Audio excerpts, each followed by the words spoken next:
Hey, what is up guys, MKBHD here, and there's probably a lot of videos in your subscription box right around now. I'm glad you clicked this one.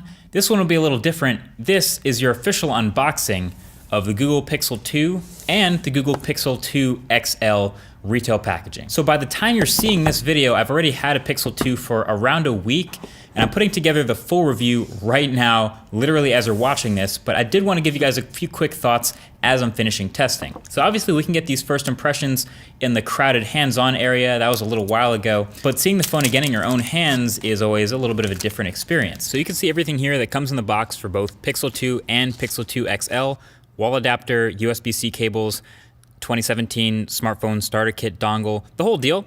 This unboxing is of course of the Pixel, but then of course, what do you know, I've been testing the XL, so mine is already fully set up. So this is our second look at the phone, and of course it's our second look at these bezels in real life. But honestly, the more I look at them, the less ugly they look, and I feel like they may also be necessary for the squeeze feature to activate Google Assistant, but I'll definitely have more on that in the full review. And also the soft touch metal all the way around the body of this phone has held up pretty well. It's a pretty medium to lightweight phone, but it holds up to pretty much zero scratch damage, and it's surprisingly good at repelling fingerprints with whatever oleophobic coating they're using on it. I like it. But really what I wanted to dive into in this video is to show that basically in the time that I've been using this phone and the previous generations, it's become pretty obvious that the differentiating factor when you're trying to pick which of these phones to buy, for this one, it's the software. The software experience with Android 8.0 Oreo on the Pixel 2, it's full of little things and little features. You might call it polish, but to me it's just kind of things that make you go, oh yeah, that's really nice. That's a good thing they thought of that. That's maybe the best way I can describe it. So while this isn't the most stunning hardware in the world, there is a lot of cool stuff going on in the software department. So let's break it down. Number one, the settings app is redone and cleaned up and sorted. So different Android skins handle the ever-increasing number of extra features in Android in different ways. You know, some of them spread them out more, some of them are very colorful. This one is more into nesting the less used features, but overall I think this is super clean. You have a consistent theme, you have the search function that works really, really well. It's white and blue, so it's really easy on the eyes. I'm a big fan of the settings app in this new version of Android. Now number two is the Now Playing feature, which is pretty freaking incredible. So this is the feature that's supposed to proactively tell you what song is playing where you are on your phone before you have to even ask it to.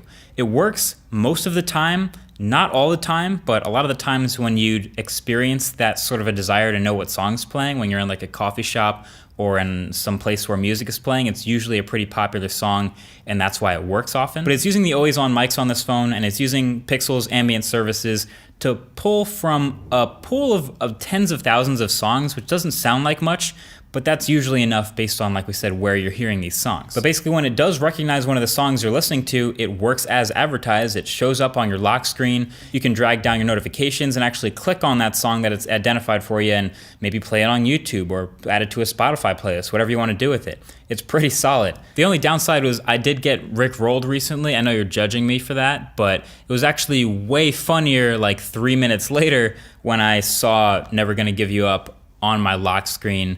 Thanks, Internet. Now, number three is Google Lens, and this was the image recognition software that we're seeing, both built into Google Photos and in the camera, and eventually going to be on its own. It's Pixel exclusive for now, and it's just basically starting to work on our phones. Basically, Google Lens is best at identifying things with text in them. It's basically doing a reverse Google image search, and anytime you do a reverse Google image search, adding text is really, really good for narrowing down what you're looking at. So this Hasselblad photo I took is a great example. When you look at the wide angle photo with the whole shape of the camera, the text isn't necessarily in focus, and I hit Google Lens, and it just kind of knows it's a camera.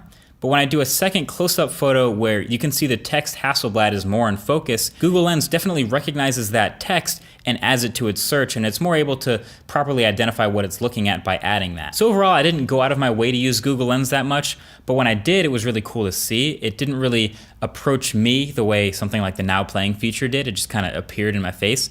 But I think this is one of the things that will also get better with time, especially seeing how much AI is a forward focus with Google right now. I expect it to. And then number four is, I just want to say the new picture-in-picture implementation for the new YouTube app on these phones is fantastic. Essentially, you used to hit the home button before and it would immediately go into background play and whatever video you're watching would not be visible. On these phones, you're watching a YouTube video, you hit the home button and it shrinks perfectly into a picture-in-picture window that you can still manipulate and move around the page and use it in the background. And when you want to bring it back, you can tap on it and full screen the video again.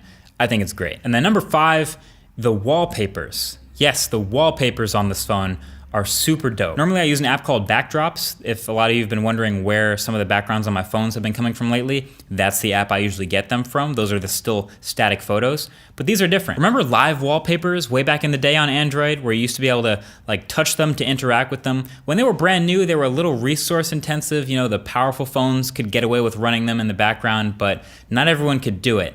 These, on these new Pixels, are sort of like the 2017 next level modern version of that. So you go to load up one of these wallpapers and it looks pretty simple at first, nothing too fancy here.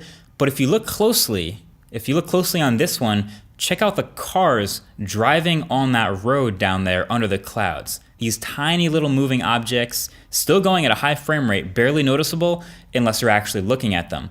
Or these 3 little, I guess they're hot air balloons flying over Monument Valley. Again, super subtle, but you wouldn't even know that they're moving unless you were looking for them. Or this one, my personal favorite actually, the waves crashing down on the beach at this well-known coastline in Lagos.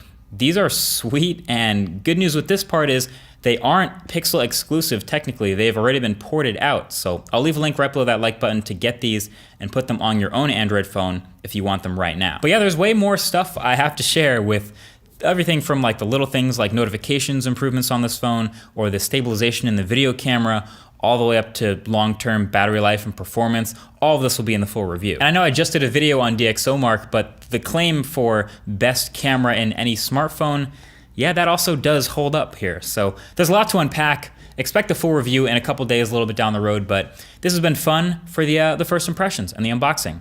Thank you for watching. Talk to you guys in the next one. Peace.